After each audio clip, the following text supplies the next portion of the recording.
O eu é um feixe de paixões, desejos, temores, ódio, egoísmo, inveja, orgulho, gula, preguiça, ira, apetências, apegos, sentimentalismos, morbosidades, herança, família, raça, nação, etc.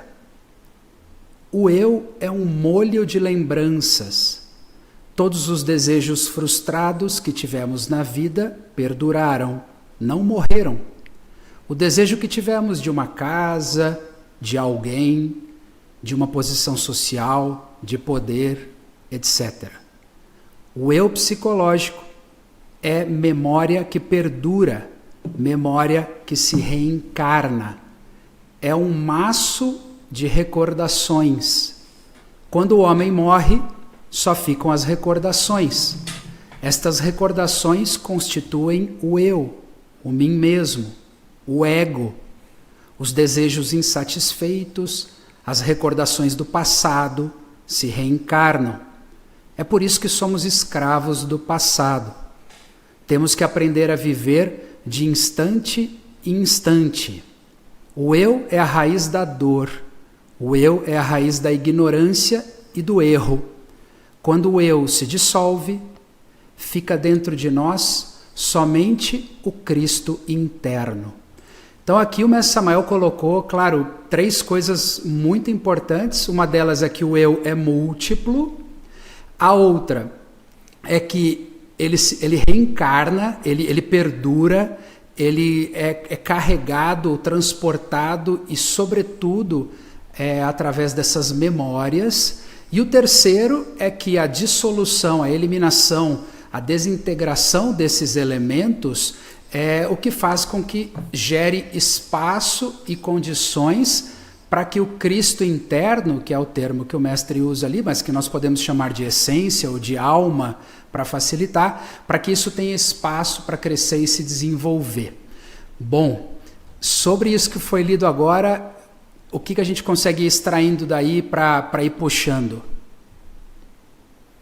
Bom, tem só colocar uma questão aí que é bastante complexo, já que são várias facetas do eu, e acho que a gente pode ir dissecando cada uma, né? São vários aspectos do eu. O que você ia falar, Rafael? Não, eu ia...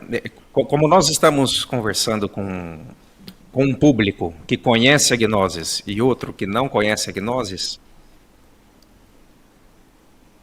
então seria importante a gente relembrar as estruturas da pessoa humana. Então, o que uma pessoa busca quando se trata de ser um buscador da luz? Ele busca a verdade dentro dele, ele busca a sua essência interior. Então, na essência do ser humano estão os valores espirituais, as virtudes, sua real identidade, sua sabedoria, suas capacidades inatas, ou seja, a herança divina que um ser humano tem está na essência dele. Então, se o ser humano tivesse essa essência livre, espontânea, fluindo por ele, o ser humano seria um mar de beleza, de sabedoria, de bondade, de harmonia, felicidade, de amor, né, Rafael? Felicidade. Todas essas virtudes que existem na essência de um ser humano se expressariam. Mas a gente não vê isso hoje, né? Então, o que aconteceu? O que aconteceu que o ser humano não expressa de forma espontânea a bondade, a compaixão, a sabedoria, a justiça, a serenidade. Então existe um problema aí, e está acontecendo alguma coisa dentro do ser humano, e não é de agora. Isso, segundo a história e a mitologia e a antropologia gnóstica, isso tem milhares de anos. Então existe uma interferência na expressão da essência na nossa pessoa. Existe uma interferência gigantesca que ofusca, que impede a expressão verdadeira de uma pessoa. E essa interferência é o que nós chamamos de ego. O ego é uma interferência na livre expressão da essência ou da alma ou da consciência de uma pessoa.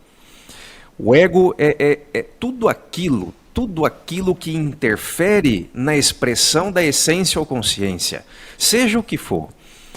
Então, por exemplo, foi lido que as memórias são expressões do ego. Sim, podem ser expressões do ego, a memória, desde que ela faça a pessoa se esquecer dela mesma e não expressar sua natureza real, verdadeira. Então essa memória vai acabar distraindo essa pessoa e fazendo ela cometer erros, fazendo ela não ser ela mesma.